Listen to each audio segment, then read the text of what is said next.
We just demonstrated some powerful LLDB commands, and each of the commands is now another tool that you can use when you're paused at a breakpoint. I hope you're beginning to see a pattern in how we can use breakpoints and tools together. That is, that we can set breakpoints, and then we can get our apps to reach breakpoints, and then we can use tools to examine our applications while they're paused.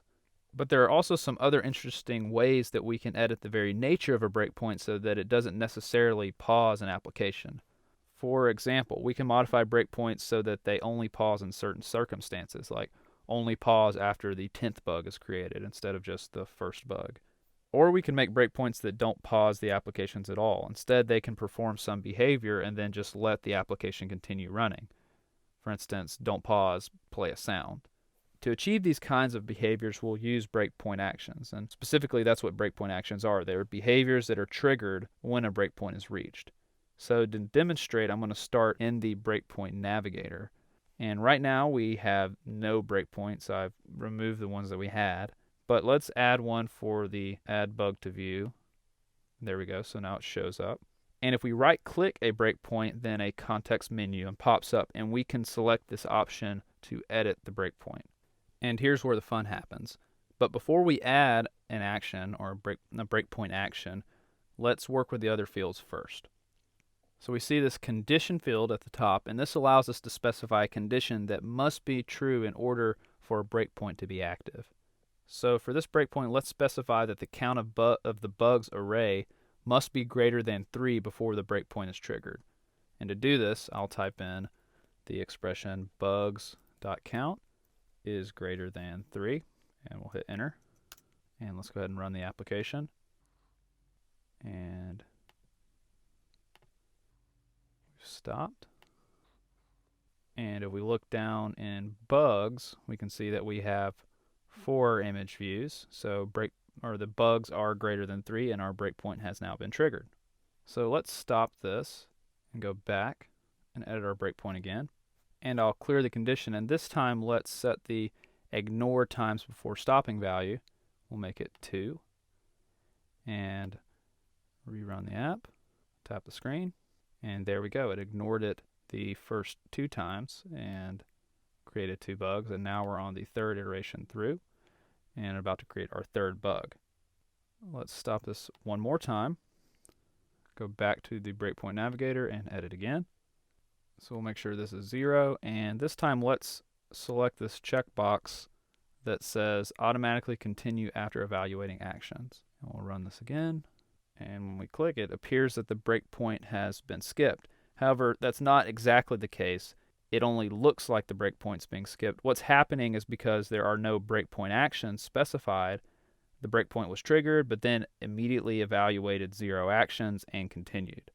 So if we add an action, we can prove that something else should have happened. So we'll click Edit. And the first action type that we'll look at is the Debugger command action. And this includes a text field for entering any valid commands that we could use at the LLDB command line interface. So we'll do our PO command we saw earlier and print out bugs and run. And we can see that it's evaluating. It's evaluating a lot because we're creating a lot of bugs. But then it should just fall through. Our breakpoint has never paused our application. It is taking more time to actually execute though, because it has to run the actions. So we can really see our problem now, because with one tap, way more than one bug was being created, and we kept seeing the contents of this update over and over again. So let's stop and see if we can see this problem another way. So I'll go back and edit.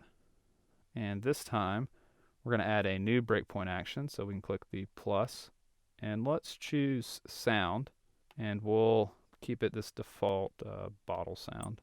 And run again. Let me turn it up and make sure we can hear this.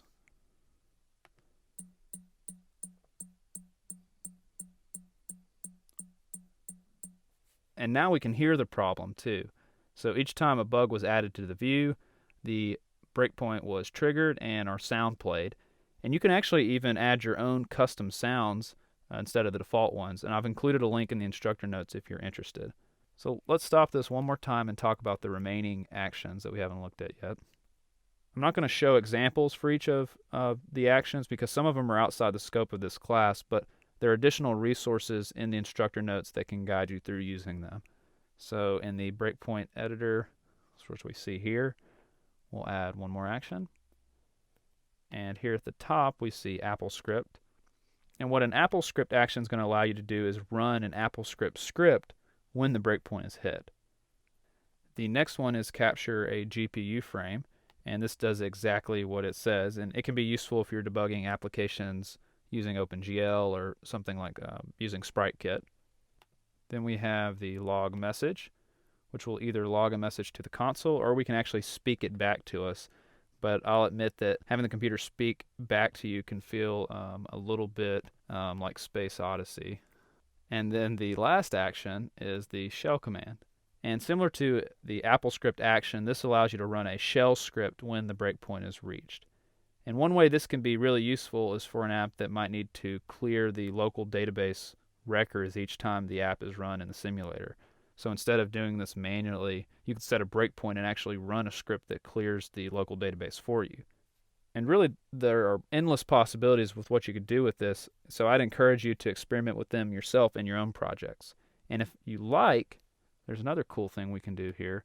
We can actually share our breakpoints too. So if you right-click any breakpoint in the navigator and you select Share Breakpoint, then it will now show up as shared, and the breakpoint will be included as part of your Xcode project file. And this means that you can share your Xcode project with anyone else, and they should see the breakpoint. And because the shared breakpoint is recorded as part of a file, then it'll also show up in version control systems like Git.